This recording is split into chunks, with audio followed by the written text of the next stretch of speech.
everybody. So I'm going to try and finish this book, Helter Skelter. I have a little bit left. I think I can do it in one sitting. Yeah, I should be able to do it. I'm just going to head on in. All right. Here we go. I'm just trying to see where we left off here. Okay. Some have compared Manson with the Reverend Jim Jones and David Koresh. Although to their followers, Jones, Koresh, and Manson were all messiahs in people's eyes, and each possessed the uncommon ability to totally control and dominate the lives of those who believed in them. The comparison ends there. During the final moments of Jones and Koresh in a state of dementia, they ordered the suicide of their followers, then proceeded to take their own lives also. During their power over others inward, by ordering and participating in mass suicide, is a far cry from Manson driving down dark streets with his followers, randomly looking for homes into which he could send them to commit human slaughter.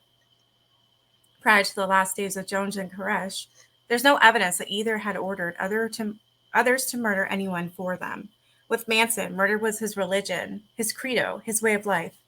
As Paul Watkins said, death is Charlie's trip. Derivatively, Manson's slavishly obedient followers had come to share this hellish passion. Telling cellmates Ronnie Howard and Virginia Graham about the act of murder and the family's plan to start traveling throughout the country, killing people and whole families at random. Susan Atkins had said animatedly, the more you do it, the better you like it. Can you imagine if they actually, beyond that, if they went beyond what they did, can you imagine if they weren't caught right away and they start taking out families with children? Because by the sounds of it, Charlie, exactly, death is Charlie's trip, supposedly. Killing people and whole families at random. Like, that is insane. If Manson has continued to fascinate mainstream America, he has also done so with its fanatical elements. Today, almost every disaffected and morally twisted group in America, from Satanists to neo-Nazi skinheads, has embraced Manson and the poisons of his virulent philosophy. He has become their spiritual icon, the high priest of anti-establishment hatred. As columnist William Buckley put it, Manson has become the nation's leading anti-citizen. Wayne McGuire, in Aquarian Journal, predicts that sometime in the future, Charles Manson will metamorph into a major American folk hero, though Frenchmen will likely stop drinking wine before that happens. Manson is indeed a hero to many on the jagged margin of our culture. It's got an asterisk, so at the bottom here it says, however, the Manson t-shirts and Guns N' Roses albums show that the attempted apotheosis and romanticizing of Manson is underway.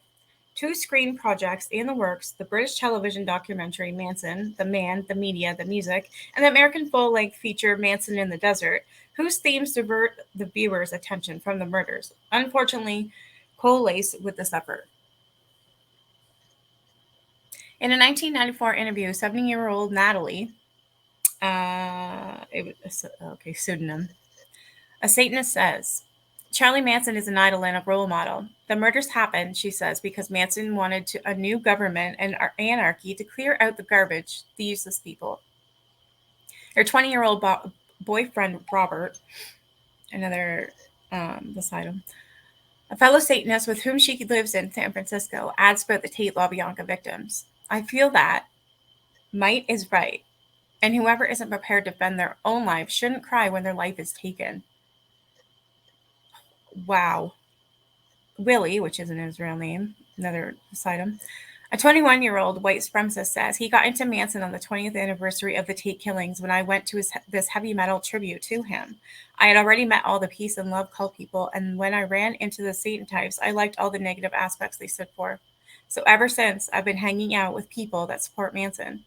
Willie feels that as a white man, he is a victim of racism in our society. The blacks are like Neanderthals and overpopulating our culture. Holy, like that mind frame is just, that is not normal.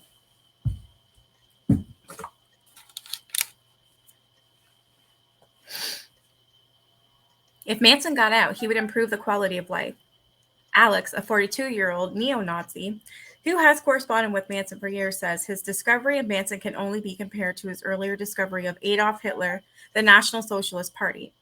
He calls Manson the foremost revolutionary leader in the world today, and especially by virtue of a 1 in 100 million shot of gene combinations that give him his ideas, personality, and physical presence.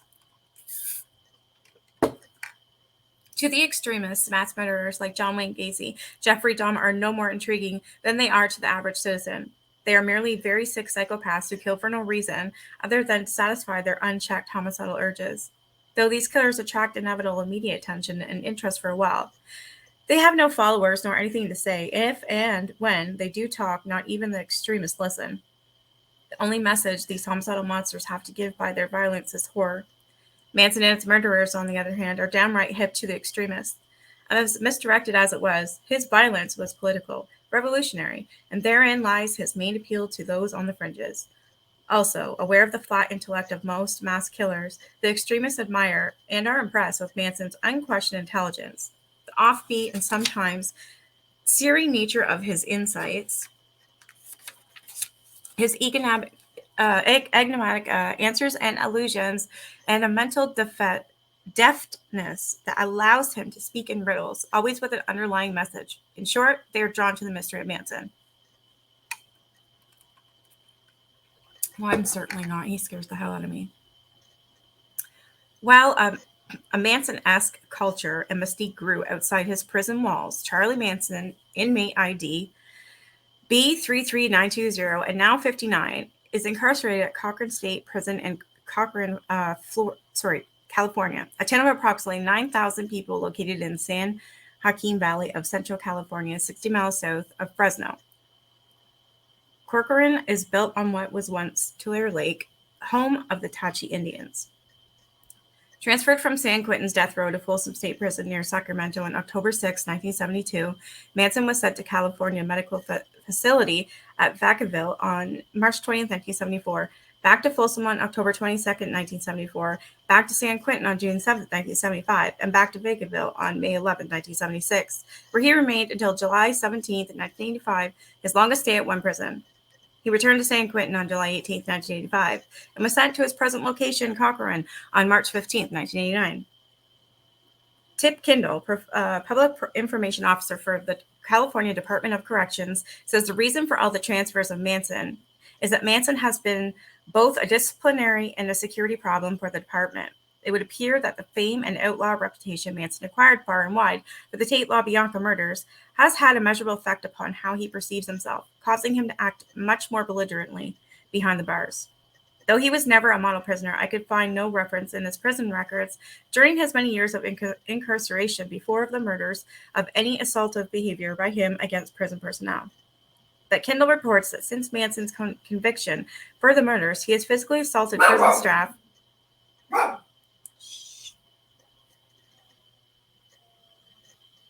striking them with his hands, throwing hot coffee, or expectorating on them? I don't know what that means. 6 times the last time in February of 1992, and threatened them on numerous other occasions. Altogether, Manson had been found guilty of 59 CDC 115's California Department of Corrections disciplinary write-ups. For the past year, however, according to an official at Cochrane, Manson has not been disruptive and hasn't gotten in any trouble. Prison counselor Ernest Caldron observes that Manson has a pattern of cycling in his behavior. There are brief periods of cooperation, and then he turns and threatens staff, particularly the inexperienced, with violent behavior. In 1972 and 1973, while at Folsom, Manson himself was assaulted on 2 separate occasions by fellow inmates. And a California state prison official says that throughout the years, reports have reached prison personnel that one prison gang or another had a contract on Charlie. Wow, I didn't know that. However, the only known attempt on his life was while Manson was at the California Medical Facility at Vacaville. The primary reason for sending Manson there was not because of the psychiatric facilities, as many imagine, but because it is considered to be the best place in the California correctional system to take care of a special prisoner like Manson. For the most part, Vacaville, for the most part, houses the weaker segment of the prison population. Those who, because of their physical or mental disability, are more apt to be victims than predators behind bars. On September 25th, 1984, it was Manson's misfortune to be working in the hobby shop at Vacaville with one Jan Holstrom, a member of the Hare Krishna religious group, serving a life sentence for the 1974 shotgun murders of his father, a Pasadena gynecologist. In an ironic sense reminiscent of the Manson murders, Holstrom wrote "Baby Killer" in blood on a wall of the family home. Holstrom doused Manson with paint thinner, then set him on fire. Holy shit, I did not know that. Causing second and third degree burns to nearly 20% of his body, mostly his face, scalp, and hands.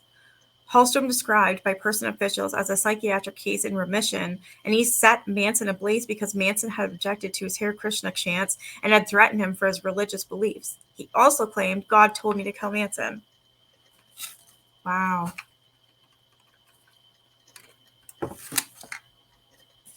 True solitary confinement does not exist in the California prison system today. Inmates still use the popular term, however, to refer to the situation where no other inmate shares their cell with them and they are segregated from the general prison population, mingling only with selected prisoners. Manson has spent the majority of his 23 years of incarceration for the Tate LaBianca, Shea, and Hinman murders in his type of housing. At Vacaville in August of 1980, Manson was given his first prison job, gardener and maintenance man, for the Protestant chapel. "It's taken me 10 years to get a breath of fresh air," he said. "I'm not about to screw up." Maintaining a clean disciplinary record for close to 2 years, in June of 1982, he was placed, per his request, on the main line, the general prison population. Manson's resolve not to screw up lasted, or the lack of it, remained undiscovered until October 29, 1982, when a hacksaw blade, along with marijuana, was found in his cell. Also upon his arrival back at San Quentin from Vacaville in 1985, a 4-inch piece of hacksaw blade was found in his shoe. How does one reconcile Manson's apparent interest in escaping with his desire at Terminal Island in 1967 to stay behind bars? Prison has become his home, he told authorities back then, and he didn't think he could adjust to the work outside. Even today, I suspect that Manson isn't miserable or even unhappy behind bars. Having spent 42 of his 59 years in jails, reformatories, and prisons, he obviously has become totally institutionalized, therefore most likely isn't uncomfortable in an incarcerated setting per se. However, after he got out in 1967, he undoubtedly learned to like having a harem of girls. Up in the Haight, I called the gardener.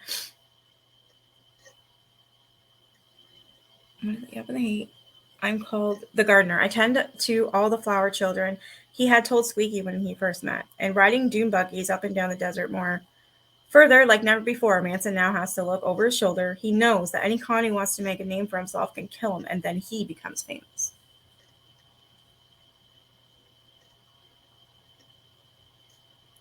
A subsequent search for the chapel uncovered 4 bags of marijuana, 100 feet of nylon rope, and a mail order catalog for hot air balloons. If Manson couldn't hack his way out of prison, he apparently was thinking of flying the coop. Can you imagine? Manson escapes by weather balloon. Or sorry, a hot air balloon, I mean. Oh my god. In what must be considered a vapid display, prison officials actually asked the state attorney general's office to file possession of marijuana charges against the man serving 9 concurrent life sentences for 9 murders. But saner counsel prevailed and no charges were filed. Well, at Vacaville, I don't know if it's Vacaville or Vacaville. I'm not sure. I know I'm probably butchering it.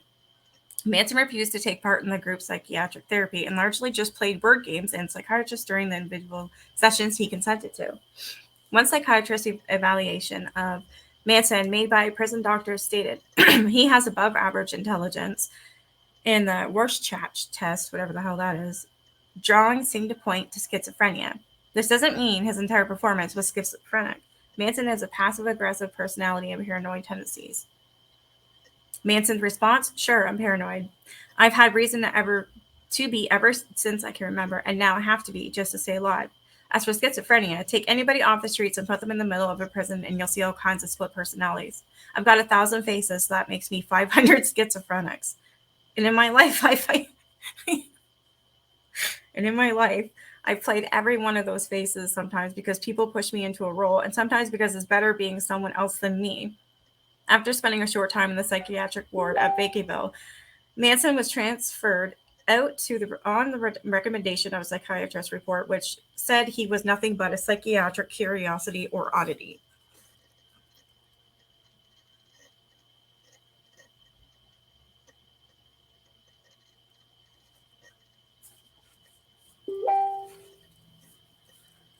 Knowing he may well spend the rest of his life in prison, Manson has either boycotted his parole hearings since his first one in 1978 or used them merely as a forum to sermonize or simply have some fun.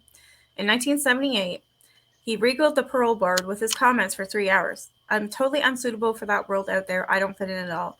A bearded and shaggy-haired Manson allowed in saying he should not be released from prison. But then Manson, never a model of consistency, added, I'm mad, I'm indignant. I'm mad to every bone in the body that I have to come back to the penitentiary where I didn't break no law. Waving his arms in exclamation and half singing his presentation, Manson said, I'm not your executioner, I'm not your devil, and I'm not your God. I'm Charles Manson.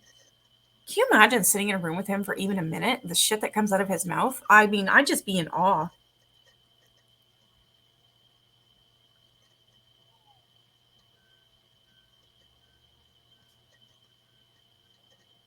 Reminding the board he had spent most of his life behind bars, he said, I was born and raised all my life in prison. He told the board that he had been asked to come to Scotland, Germany, Australia, but that he wasn't interested. When asked where he would go if released, he responded, I'd go to the desert, talk to the animals, and live off the land. The parole board, in denying parole, said that Manson's crime eclipses the imagination. The following year, Manson sent word from his cell that he had nothing to tell the board and gave his unit sergeant several $100 bills for Monopoly sets and a chance card that said, advance to go, collect 200 to deliver to the board members. Oh shit, I dropped it. What in the hell?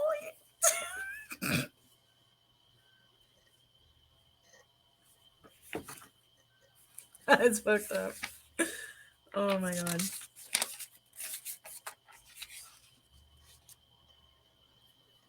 Sorry, I lost my page.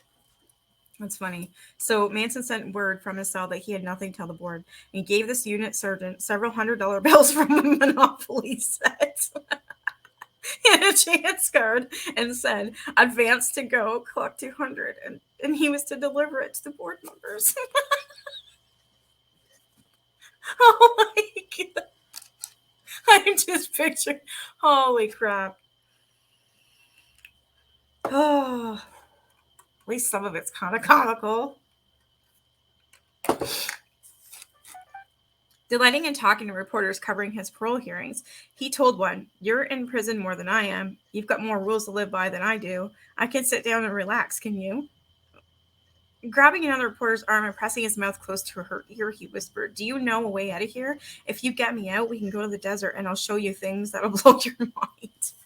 He is fucking nuts. At his parole hearing in 1981, Manson, in a t-shirt with small skull and crossbones, repeatedly stood, sat down, paced, and interrupted the hearing. Frequently shouting at the board members, he told the board, I've been in solitary for 10 years. I ain't got no mind. It's gone, man. I don't understand half the things you're saying. Then, I never really grew up. I went to prison at 9. I don't read or write good, and I've stayed like a little kid. I stopped thinking in 1954. In 1986, Manson did not appear at his parole hearing, sending the board instead a lengthy written statement. All of the judgments, the blame that is pushed off on me will be reflected back in the fires of the holy war that you call crime, he wrote. I did invoke a balance for life on earth. From behind the time locks of courtrooms and from the world of darkness, I did let loose devils and demons with the power of scorpions to torment. I did unseal 7 seals and 7 jars in accord with the judgment placed upon me. You've drugged me for years, dragging me up and down prison hallways, laying my head on every chopping block you've got. You've chained me, you've burnt me, but you can't defeat me. And all that was said about me, it was not me saying it. And if you see a false prophet, it is only a reflection of your own judgments. I don't even know what he's saying. Oh my God.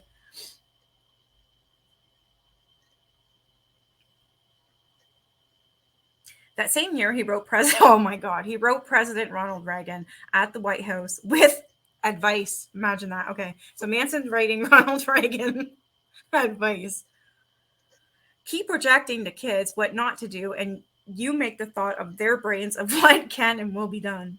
Before signing off with Easy Charles Manson, he told Reagan, I'm the last guy in line, but I've got all the thoughts for the balance of order and peace and a one world government if we're all to survive. At his last parole hearing on April 21st, 1992, Manson, the defiant swastika still very visible on his forehead, responded to the accusations he had ordered the murders by telling the three-man parole board, now called the Board of the Prison Terms, everyone says that I was the leader of those people, but I was actually the follower of the children. I didn't break God's law, and I didn't break man's law. As with each of his prior appearances before the board, he did virtually all the talking. The most routine questions launched him into unstoppable stream of consciousness lectures that contain references to God, the economy, Rambo, the Queen of England, World Wars I and II, the Pope, J. Edgar Hoover, winos, Vietnam, chess, Christian ethics, General MacArthur, President Truman, Ninja Warriors, the San Diego Zoo, J.R. Irving, gangster Frank Costello, and a myriad of other people and subjects, including the relationship between does and bucks, dogs and chickens, and, as always, that which he always returns to, the need to stop the destruction of the environment. He told the board they live in the matriarchal world. He in a patriarchal one. You back up to your women. I don't back up to my women. Although the details did not emerge, Manson acknowledged at the hearing that he has been getting $500 for his autograph from people on the outside. Oh my God.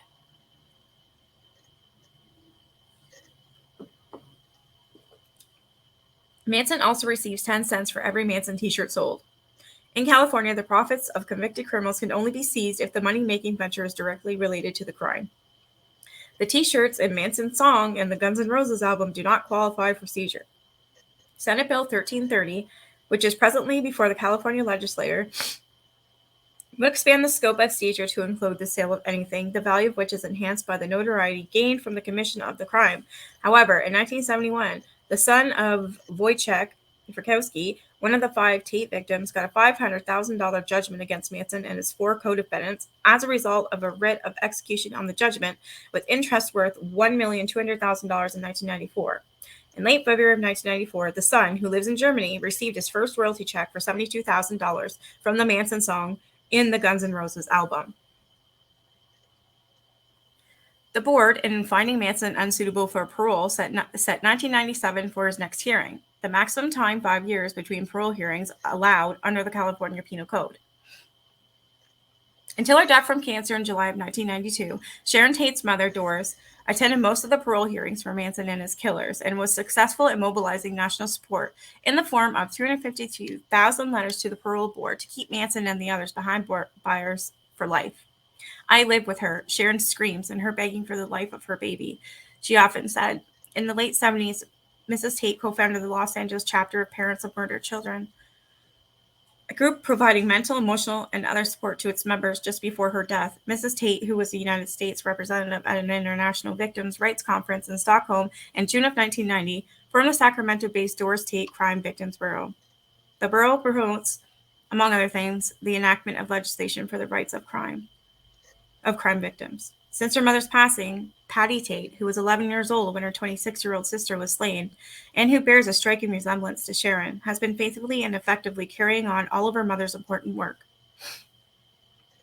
Speaking of her sister, a misty-eyed Patty says, she was so sweet and such a gentle soul. I idolized her, and there wasn't anything I wouldn't have done for her. Cochrane is a medium maximum security institution. Manson is housed in the Security Housing Unit, SHU, with SHU, 6.5 by 12.5 cell he shares with another inmate called a prison with a prison. SHU is the maximum security section at Cochrane. Manson is issued 3 meals a day by correctional officers. The food is served on trays through a food port located in each cell door.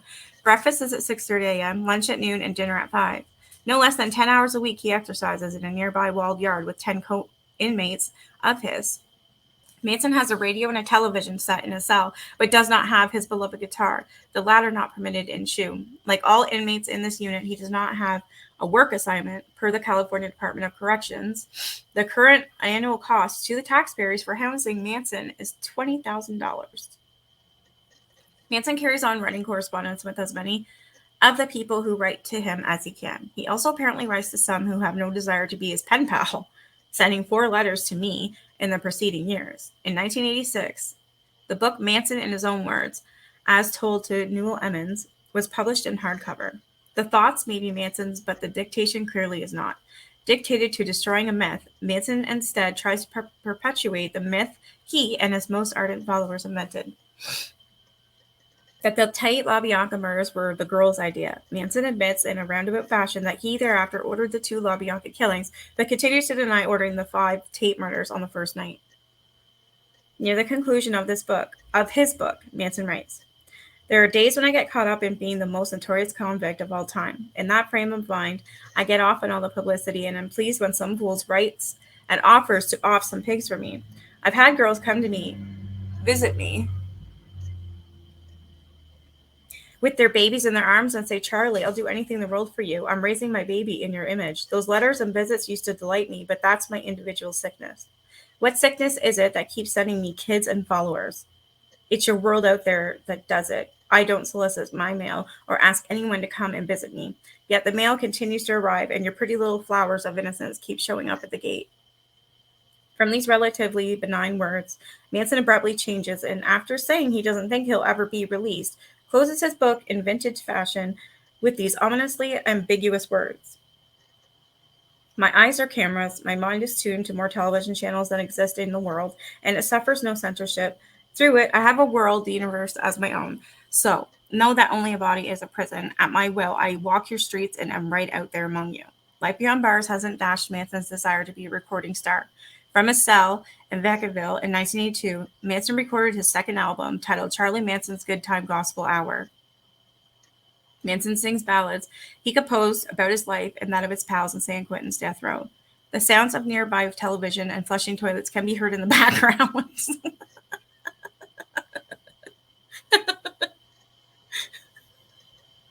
Manson's first album, called Lie, the photo on the jacket is the one of him on December 19th, 1969 cover of Life magazine, was taped portentously on August 9th, 1968, exactly 1 year before the Tate murders. With several of the Manson family girls providing choral backup, Manson sings his own compositions. Both albums have gone through several bootleg editions and are considered such rare collectibles that one alternative music store owner told me if he ever got his hands on either one, I wouldn't sell them. They're too valuable. Remarkably, there are some who heap scalding criticism on those in the music industry who never gave Manson a chance when he got out of prison in 1967. If he had been given a real opportunity, they add, most likely the murders would never have taken place. Well, this is possibly true. That type of but for causation could be used to argue that if someone had bought Hitler's paintings in Vienna in 1912, perhaps we wouldn't have the Second World War. Being behind bars also hasn't inhibited Manson from reaching America's vast television audience. The media, NBC's Today Show, CNN, BBC, Charlie Rose, Tom Snyder, and ABC special in March of 1994, etc., have sought him out, enabling him to verbally spew his venom. In a 1988 interview with Geraldo Rivera, he said, "I'm going to chop up some more of you motherfuckers. I'm going to kill as many of you as I can. I'm going to pile you up to the sky. I figure about 50 million of you. I might be able to save my trees and my air and my water and my wildlife."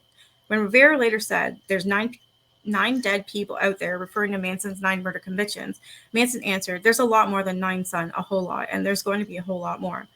When Rivera asked if he told the women in his family to kill, he responded, "I don't deal with women. I got to tell what to do. They know what to do," he told Rivera. "I make laws. I'm the lawmaker. I'm the one that lays down the track."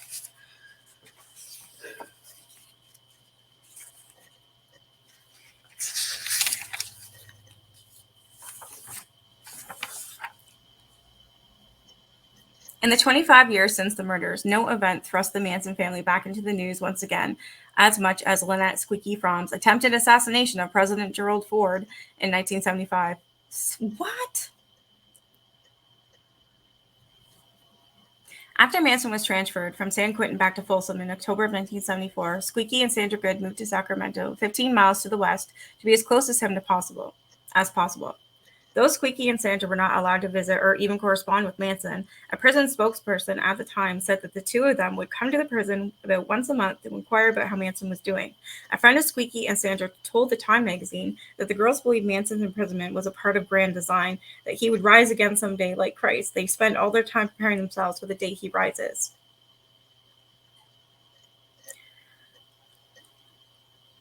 So Squeaky, Sandra, and a part-time nurse they had recruited into the family named Susan Murphy rented a rundown attic apartment in an old downtown boarding house that few blocks from the state capitol.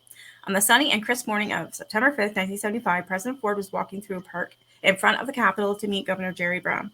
Not only wasn't Squeaky on the street service list of dangerous people in town to watch, particularly remarkable, when weeks earlier she and Sandra had issued a communique to the media in Sacramento that if Nixon's reality wearing a new face, i.e. Ford, continues to run this country against the law, your homes will be bloodier than the Tate LaBianca homes and My Lai put together. But the president's men inexplicably paid no attention to an elfish woman nearby, attired in a bright red robe and matching turban. The Manson family's hatred of former President Nixon stems, of course, from Nixon's headline-capturing declaration during the trial that he believed Manson to be guilty. An author, Ed Sanders' best-selling book, The Family, he quotes a Manson therapist at Vacaville as saying Manson believed his own personal hex on Nixon has caused him to fail. Interesting.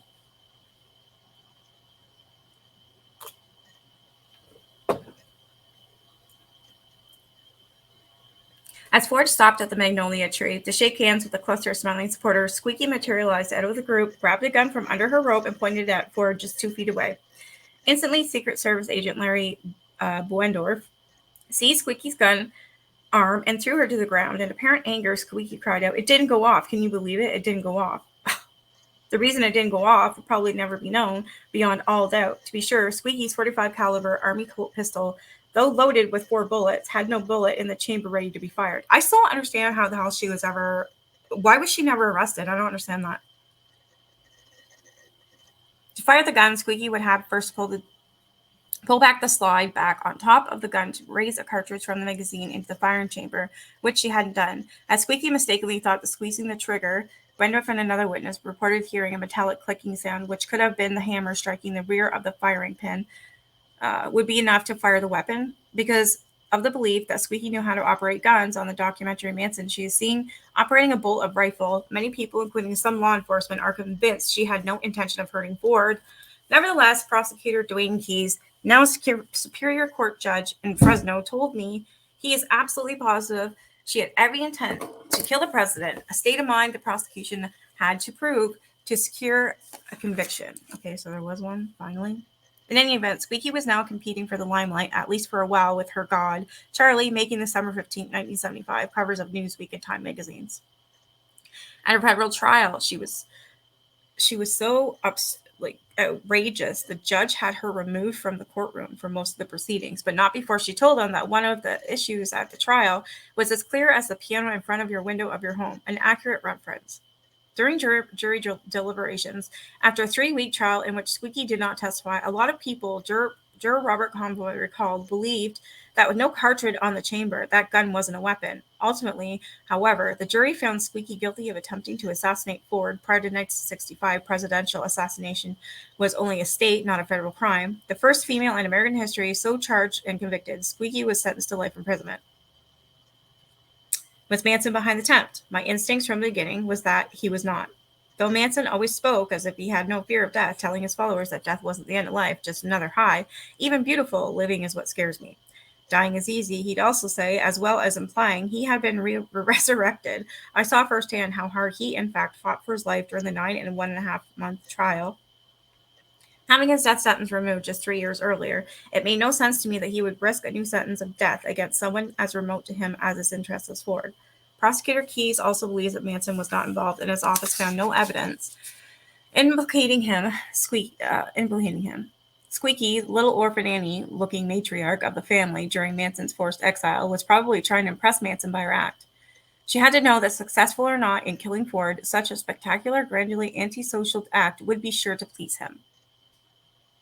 Searching Squeaky's apartment pursuant to a warrant after the attempt on Ford, police found a stack of letters ready to go from the International People's Court of Retribution, an impressive-sounding organization whose membership, however, was rather limited.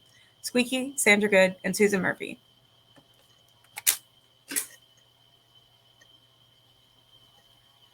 The letters threatened named corporate executives and U.S. government officials with death if they did not forthwith stop polluting the air and water and destroying an environment.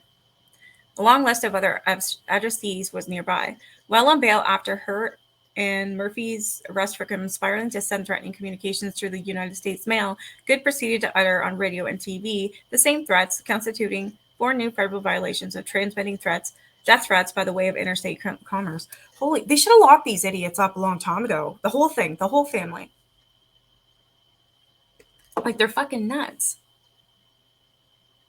Good represented herself at her trial, was convicted on all 5 counts, Murphy on only the conspiracy count, and asked that she be sentenced to the maximum of 25 years. The judge gave her 15. William Shub, her appointed advisory counsel during the trial and now a U.S. federal district court judge in Sacramento, says that if she had been agreeable, he is certain a plea could have been negotiated wherein her sentence would have been much less severe. All of Manson's co-defendants in the Tate LaBianca murders are, like Manson, still behind bars serving their life sentences.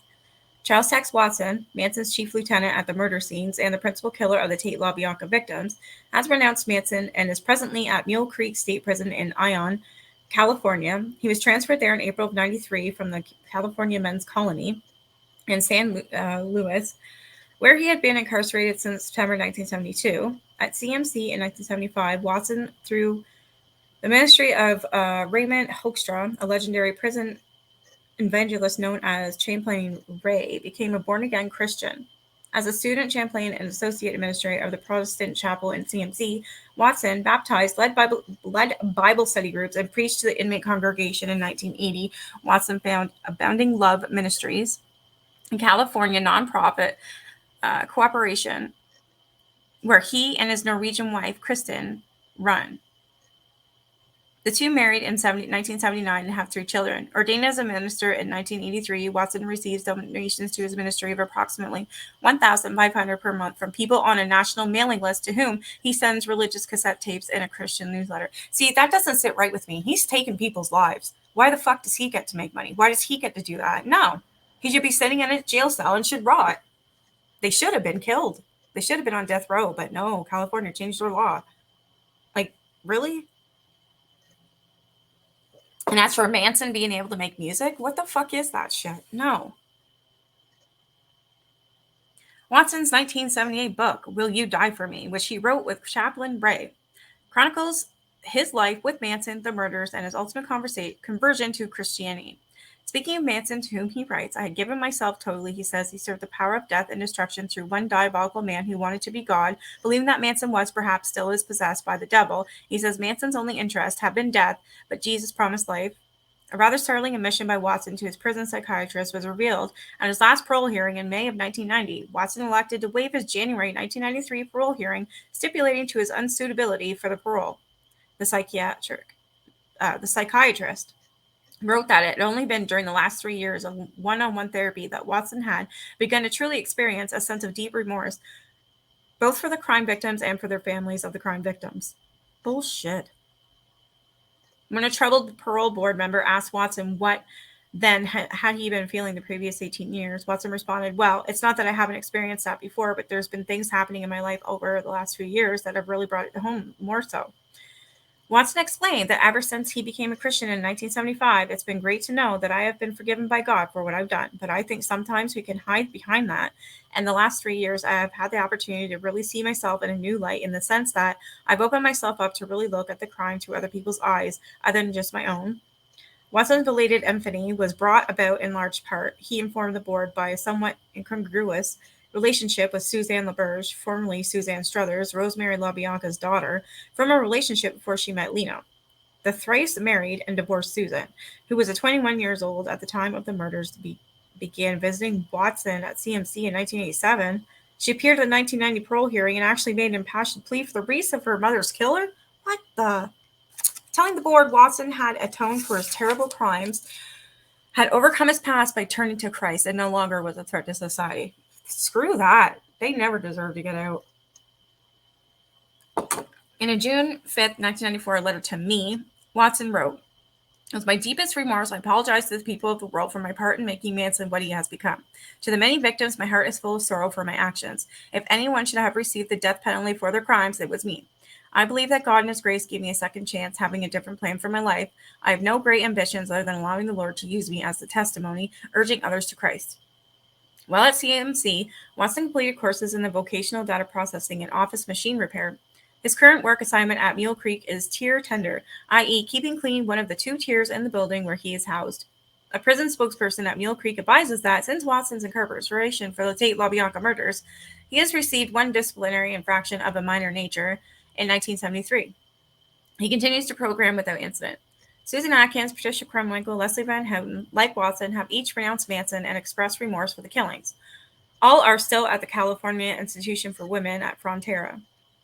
One of the only 3 prisons for women in the state, Frontera has been described by one WAG as a college campus with barbed wire around it. Each of the 3 Manson girls live in cottage-like housing unit, 2 inmates to a unit, at the attractive, well-manicured institution. All 3 girls have been reviewed for parole consideration and denied 10 times thus far.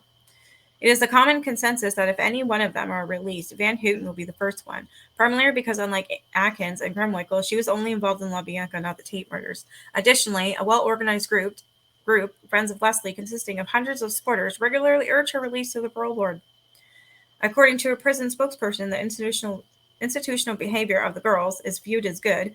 Krenwinkel, in fact, had not received 1 disciplinary write-up in 23 years, called unusual by a member of the parole board. Their current custody level is medium security. They are each in the general prison population, and reportedly, Krenwinkel and Van Houten are closer to each other socially than either one is to Atkins. The most well-known of the girls, Susan Sexy Sadie Atkins, converted to Christianity even before Watson, though the intercession in early 1974 of a former family member, Bruce Davis, in prison at Folsom for the Hinman Sheehan murders, Susan began to contemplate a Christian life. Davis, who had become a born-again Christian, wrote many letters to her offering guidance and recommending Christian literature, including the New Testament for her to read. In her 1977 book called Child of Satan, Child of God, written by Bob Slosser, she recounts an evening in late September 1974 when, alone in her cell, she softly but solemnly uttered the words that she wanted to be forgiven for her ghastly crimes. Suddenly, she writes, "There in my thoughts was a door. It had a handle. I took hold of it, and I pulled. When the door opened," she says, "a flood of brilliant light poured over her. In the center was an even brighter light, which she knew was Jesus. He spoke to me literally, plainly, in my 9x11 prison cell. 'Susan, I am really here. I'm coming to your heart to stay. Right now, you are being born again. You are now a child of God. You are washed and clean, and your sins have been forgiven.'" Akin goes on to say that night, for the first time in many years, she slept soundly, free of nightmares, unafraid and warm. On the last page of her book, she writes that she believes the Lord will one day release me from this place and give me a ministry to people of all kinds, but especially those who are twisted and lost, and I was from my earliest teen years. She now denies stopping Sharon Tate, adding, however, that her moral culpability is still the same because she was there and did nothing to stop it. When she was asked by a reporter in the mid-'80s if she would be willing to say she was sorry to Sharon Tate's mother for her involvement in Sharon's murder, she replied, "There are no words to describe what I feel. I'm sorry, please forgive me. Those words are so overused and inadequate for what I feel." Atkins married one Donald Lee Leisure, a 52-year-old Texan, in September of 1981. Leisure spells his name with a $sign for the for the S. At the time of the marriage, he claimed to be worth $999 million plus, and 7 times that in foreign countries. And he said he planned to build a $12 million solar home near the Frontera prison so he could be close to his bride. Per news reports, Legier appeared for the wedding in the prison chapel, resplendent and bespangled in diamond rings, diamond clips, a huge gold belt buckle, sunglasses, cigar, Western-style hat, and an orange leisure suit. Atop his rust-colored Cadillac in the prison parking lot outside was an unfurled Lone Star flag of the state of Texas. Although Susan had corresponded with Leisure for several years, there were 2 small details she regrettably had not learned about him. His wealth was non-existent. Perhaps more importantly, Leisure had the troubling habit of getting married about as often as Paris changes skirt lengths. Susan was his 36th bride. Holy shit. 3 months later, she told Leisure, who had a conjugal visit with her in the prison family living unit apartments. Go back to Texas. Concluding the marriage was a drastic mistake. Leisure filed for divorce following year, 1987. Susan remarried. Her husband, 15 years her junior, attended law school in Southern California. She describes this marriage as the first healthy and successful relationship I've ever had in my life. In a long typewritten letter to me on May 11, 1994, Atkins wrote, 25 years ago, you tried 3 girls between the ages of 20 and 22 years old, and one 35-year-old ex-con. Now, 25 years later, there are 3 women about the age of 45, all of whom have exemplary prison records, have taken advantage of the educational programs to earn college degrees, have contributed to every charity organization and program available, and have expressed remorse, shame, and regret for their parts in the hideous crime. And you have one 60-year-old ex-con who shows up at his parole board hearings with a SWAT sticker carved on his forehead. I think that says it all. Though Atkins is very critical of Manson, she has said she still prays for him, that Charlie would turn to Christ. Atkins has obtained through correspondence an Associate of Arts degree, 2 years, graduating with a 3.5 grade average point. She also has completed the course of vocational data processing and is presently taking paralegal classes. Her current work assignment on Frontera is that of a sewing operator in the prison industries program. In 1976, Leslie Van Houten's conviction for the 2 LaBianca murders was reversed and sent back for a new trial by the California Court of Appeal, Second Appellate District, on the ground that Judge Charles Older had erred in not granting her motion for a mistrial when her attorney, Ronald Hughes, vanished near the end of the trial. Oh my God, they killed him. After a hung jury in the first retrial, she was finally reconvicted of the 2 murders in 1978. As opposed to the guilt phase of her original trial back in 1970 and 1971, in her 2 retrials, Van Houten readily admitted to the jury her full participation in the LaBianca homicides. Her defense was diminished mental capacity based on mental illness induced in part by the chronic prolonged use of hallucinogenic drugs. For a few months before her last trial, she was released on a $200,000 bail bond paid for by friends and relatives and lived for a while with a former writer from the Christian Science Monitor who was writing a book about Van Houten. The book reached the first draft level but was never published. Van Houten had a short-lived marriage to a man named Bill Serwin. On her part, during the brief marriage, Sywin was found to be in possession of a female prison guard uniform. Through correspondence for courses, Van Houten acquired a Bachelor of Arts degree in English literature. She also writes short stories, one of which was included in an anthology of prison literature and at one time educated the prison's newspaper. She's part of a small intimate group that sews quilts for the homeless. Van Houten says she takes offense to the fact that Manson doesn't own up to his responsibility for the murders. I take responsibilities for my part, and part of my responsibility was helping to create him. Being a follower does not excuse. Van Houten is presently doing secretarial work at the prison. Patricia Carmichael received a Bachelor of Science degree through correspondence with the Frontera and has also completed a course in vocational data processing. Carmichael has never married. The most athletic of the 3 Manson girls, she plays on the prison softball team and presently is a camp trainer in the inmate firefighters program, training those under her to meet a physical fitness standard they must have in order to fight fires.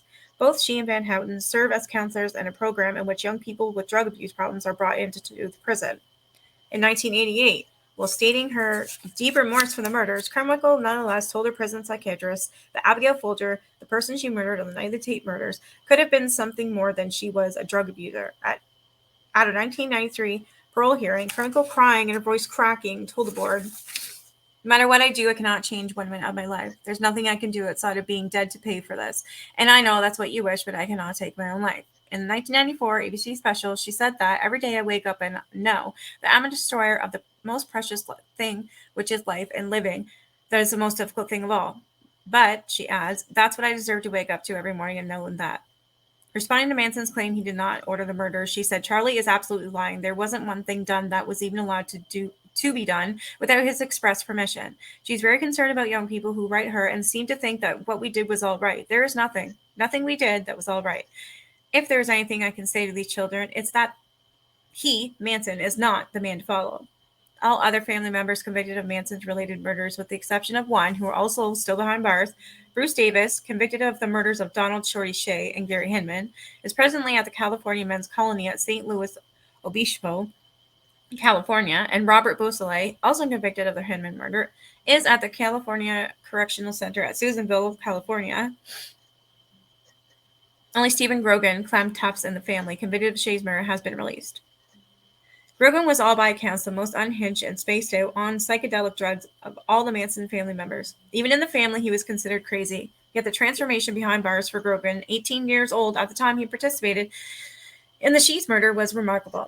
But Katz, who prosecuted Grogan, is now a retired Los Angeles County Superior Court judge, says he was favorably impressed by the change in the openly remorseful Grogan, and he felt he had matured into a thoughtful, sensitive young man.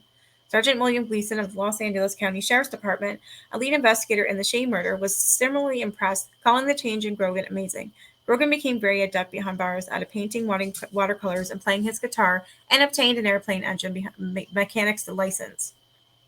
Wow. One of the enduring Manson family mysteries was cleared up by Grogan. It had become part of the Manson family lore, possibly to frighten all members who would have mutinous thought that Shea was decapitated by Grogan and had been cut up and buried in 9 separate places at Spawn Ranch. However, extensive digging at the ranch by law enforcement had failed to uncover Shea or any part of him. In 1977, Grogan, while at the Dual Vocational Institution at Tracy, California, asked to see Katz. Determined to prove he had not beheaded Shea, and that Shea not been cut up into 9 pieces, he drew a map for Katz pinpointing the location of Shea's body.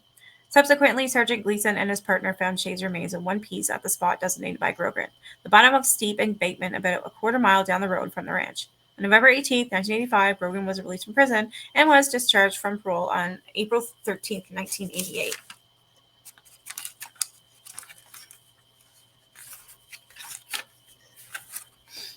Although Manson today has far more supporters and sympathizers than ever were of his family, I know of no group at the present time in or out of the prison calling themselves the Manson family and trying to keep the flame alive. The nomadic brand of minstrels, waifs, and latent killers he assembled around him in the late 60s is no more, and no new group has emerged to take their place. With 2 exceptions, all of his former followers have severed their umbilical cord to him, starting new lives. Only Squeaky, Sandra, Red, and Blue Manson calls them, their faces still suffused with a missionary glow, have remained irrevocably wedded to him and still fervently preach his gospel. Squeaky has served most of her life sentence at the Federal Correctional Institution at Alderson, West Virginia.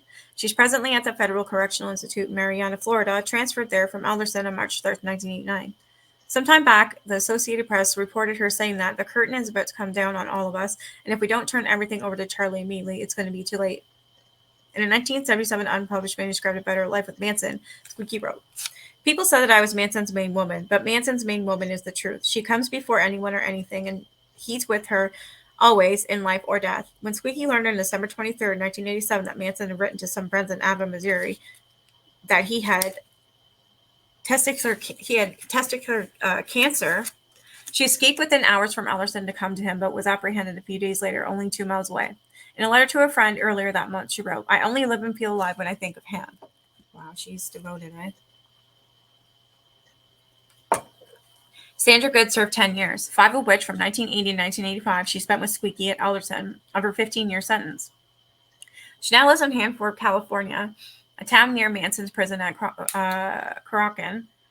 Though she doesn't have visiting privileges, she is content to be geographically close to Manson and has become the main spokesperson and cheerleader for him on the outside, telling whoever will listen, including national television audiences, that Manson is innocent of the Tate LaBianca murders and would be a fantastic person for the country to follow, one who would give the children back to themselves.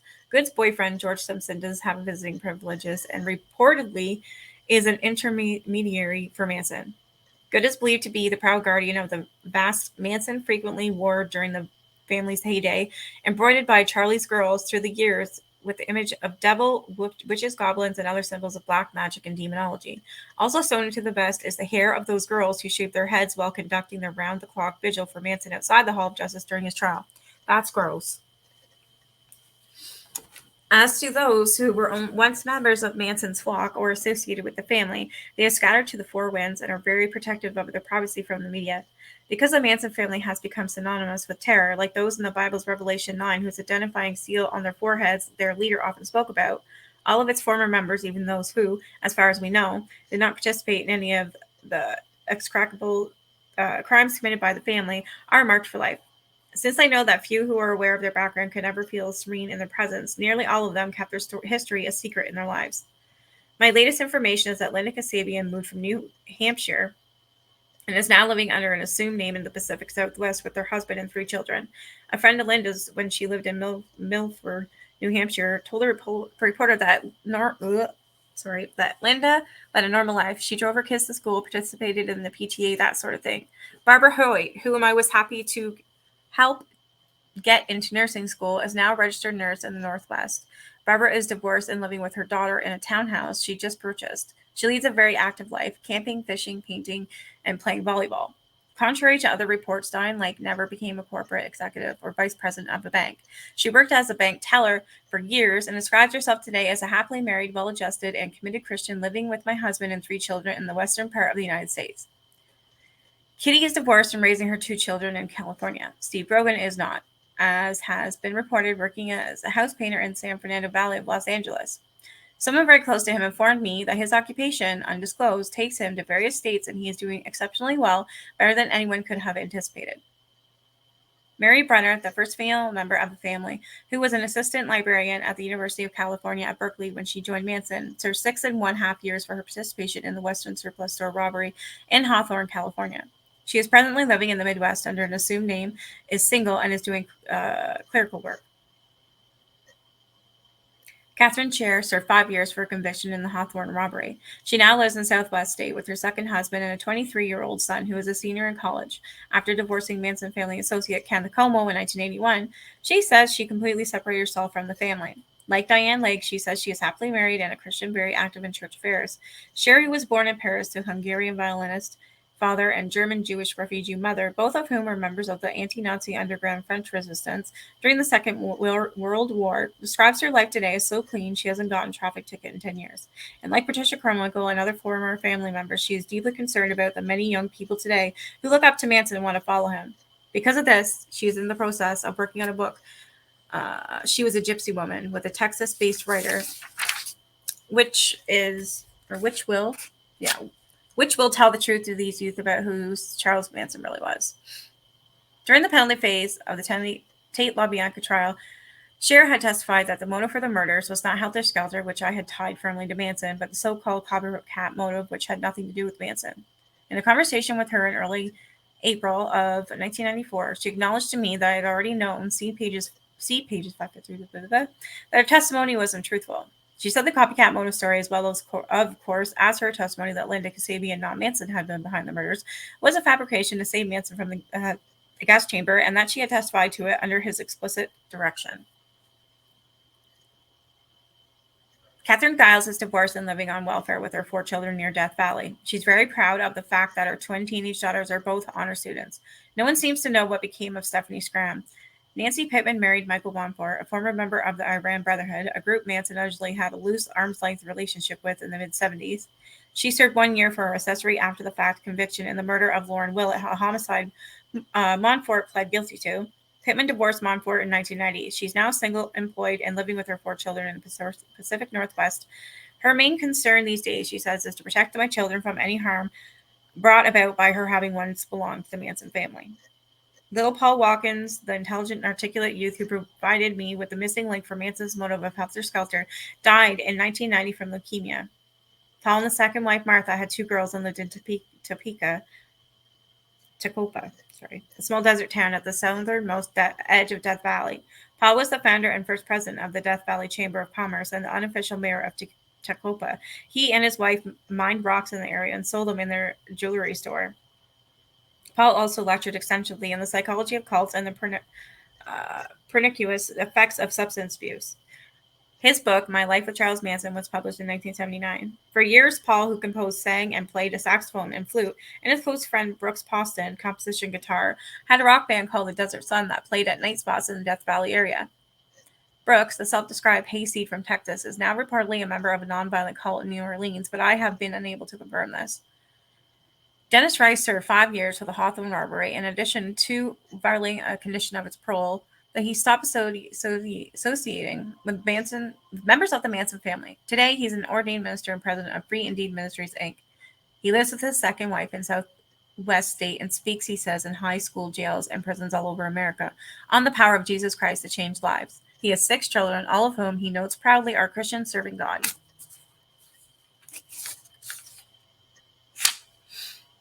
Ruth Morehouse is living with her husband and 3 children in Midway State. The Panamanian cowboy Juan Flynn returned to Panama, where he works on a ranch. In early 1994, Juan returned to the Death Valley area to visit old friends. In the late 70s, I received a call from Canadian law enforcement looking for Danny DiCarlo, who was born in Canada. I've been able to find out from the RCMP in Ottawa what became of this matter, because the Privacy Act in Canada prohibits the release of this information. I have no idea where DiCarlo is today. What? So he could be around. He'd be living right here, right where I am. That's scary. That's scary. I'm frequently asked what happened to the Manson children. There were 8 of them, 4 belonging to Dennis Rice by his first wife, 3 boys and a girl. 2 of Rice's boys are now pastors in churches located in the Southwest state. The other boy and the girl also lived in the Southwest, are very involved in activities of their local Christian church. Little is known of Sandra Good's son, Sunstone Hawk, except that he went to college on a football scholarship and was a lineman on the team. Linda Kasabian's daughter, Tanya, grew up with Linda in New Hampshire. She now lives in the Pacific Northwest, is married, and recently made Linda a grandmother with her first child. All I was able to learn about Susan Atkins' son, Zizozos Zadfrak, was that he was adopted, reportedly by a physician. The court records have been sealed, and Atkins herself does not know where her son is. Valentine Michael Pooh Bear, the son of Manson and Mary, Mary Brunner, was raised by Mary's parents in Eau Claire, Wisconsin. Until the 3rd grade, he did not know who his father was and believed his mother to be his older sister. In 1993, Michael told a reporter who tracked him down that he had never visited Manson, nor do I have any desire to see him. He's just some evil person I have nothing to do with. According to a Manson family researcher, Bill Nelson, Michael, now 26, lives with his girlfriend and 3-year-old son in a Rocky Mountain state where he's a salesman for a plumbing supply firm. He recently got his real estate license. Michael is deeply appreciative of the fact that his grandparents raised him, and to this day remains closer to them than to his own mother.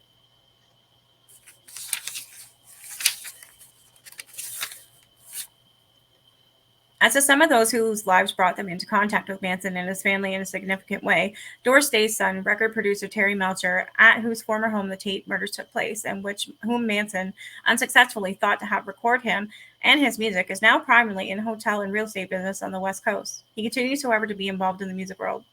Since 1985, he has been the producer of the Beach Boys recordings. Terry and his wife have become quite active in the civic affairs of the community in which they live.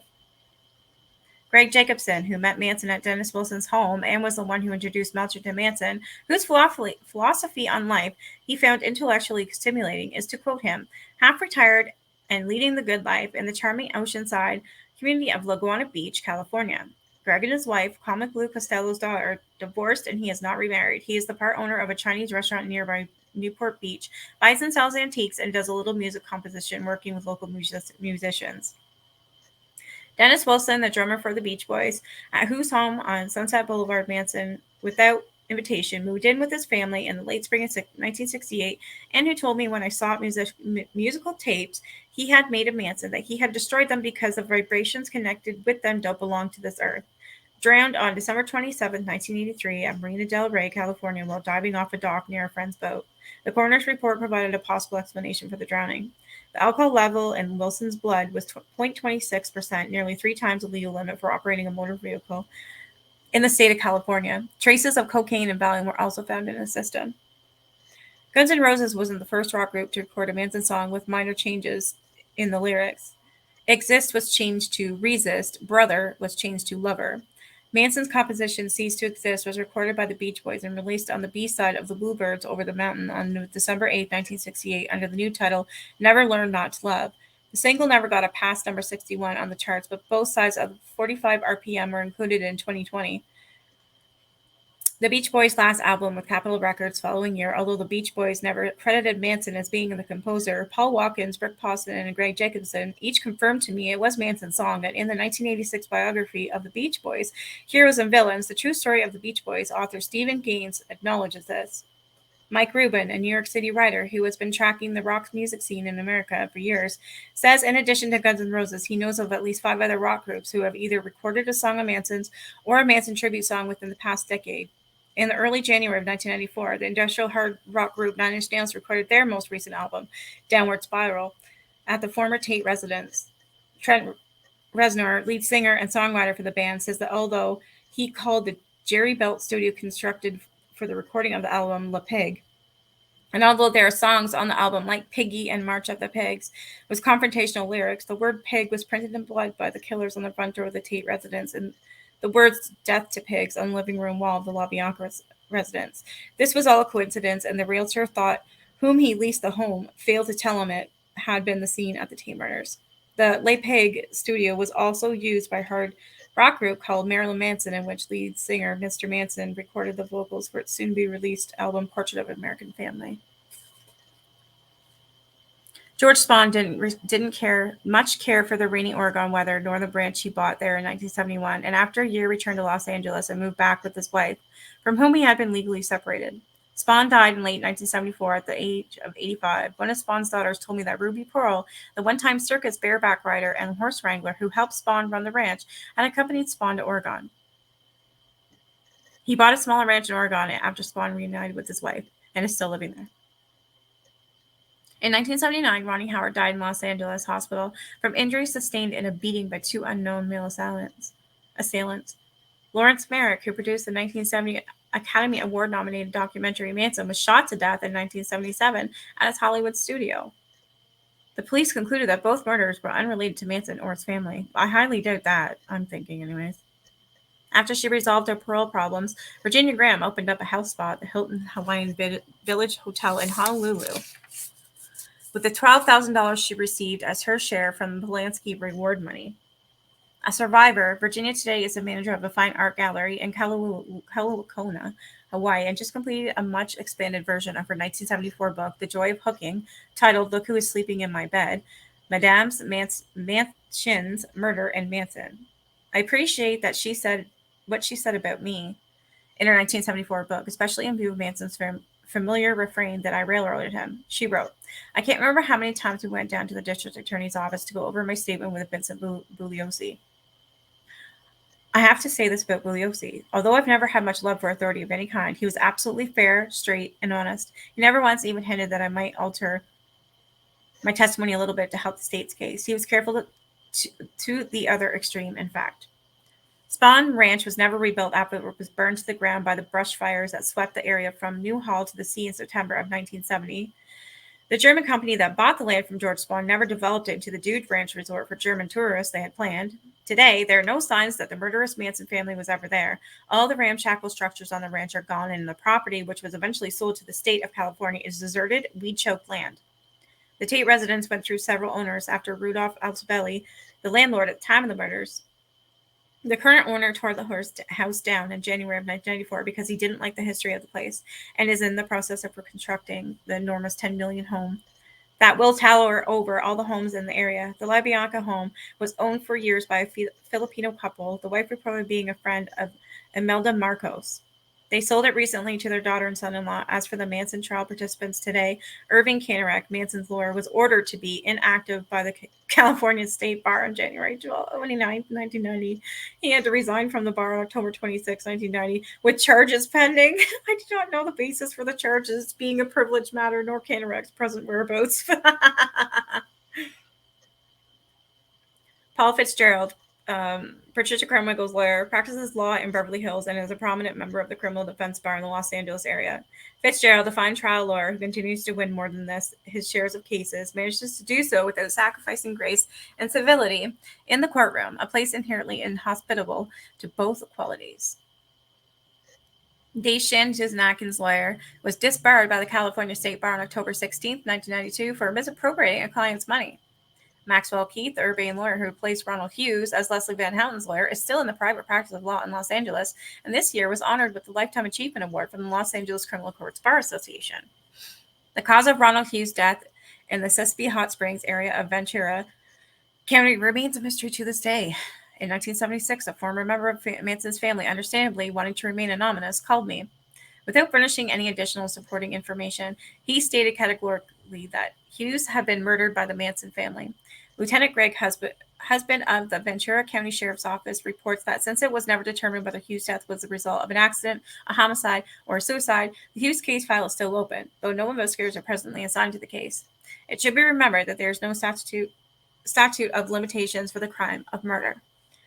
I write almost full-time, trying cases on a very selective basis. My two most recent nonfiction books, both published on 1991, are In the Sea Will Tell and Drugs in America, The Case for Victory. I'm presently writing a book on the assassination of President John F. Kennedy. My read on the case, Lee Harvey Oswald killed Kennedy and acted alone. Kurt Gentry, the co-author of the book, went to write J. Edgar Hoover, The Man and the Secrets, published in 1991, is a definitive biography of Hoover, and in my opinion, and that of many others, a literature tour de force. My co-prosecutor, Aaron Stovitz, had always wanted, and I feel is still eminently qualified to be a judge. In October of 1991, Aaron, who was retired from the DA's office, became a part-time Los Angeles Municipal Court commissioner in San Fernando, a city in the northeast section of Los Angeles County. His sense of humor intact, Aaron says he is the Judge Wapner of San Fernando Valley and orders anyone who comes to his small claims court unprepared to watch 2 reruns of People's Court. Judge Charles Older is in retirement, having left the bench in 1987. In a 3-volume work by J. Robert Nash called Bloodletters and Bad Men, a who's who of virtually every well-known criminal in American history, Jesse James is on the cover of Volume 1, Al Capone on Volume 2, and Manson on Volume 3. In the elite pantheon of heinous criminals, Manson has made his mark, and he appears to relish his fame, as steeped in infamy as it was. In the 25 years that have elapsed since the atrocities which Charles Manson ordered and masterminded occurred, mass murder, as never before, has almost become a staple in our society. Disgruntled or demented killers flip out, go into a former place of employment, fast food establishment, law firm, etc., and murder 5 to 10 people or more. Such carnage no longer shocks the desensitized public when reported on in the evening news. But fortunately, as of this date, the singularity of Manson's evil and the particular brand of demonic murders he authored had not again been inflicted upon our nation. We can only hope that the ensuing years will be the same. Vincent Bucielli, June 1994. That's it, guys. We did it. We did it. So now we're done. We are done this book. Now you gotta help me pick another one. I already have one in mind, so let me know what you think. I was thinking Jack the Ripper. I already have the book, so that's why I was like, because it's never really been solved, right? Actually, we're done it. Yay! I'm thinking I'm going to actually there's pictures in here, so I want to put them up for you guys to see too. I think that'd be a good idea. All right, I need to go take like an Aleve or something for my throat because it's broke. Anyways, I hope you guys enjoy. Help me pick out another book. We need one because now this Thursday, tomorrow. Oh my God, we need a book for tomorrow. Or we can just have a discussion about books. Doesn't matter. We'll talk about it tonight. All right, you guys have a great night, and I'll see you back at 7 p.m. Bye.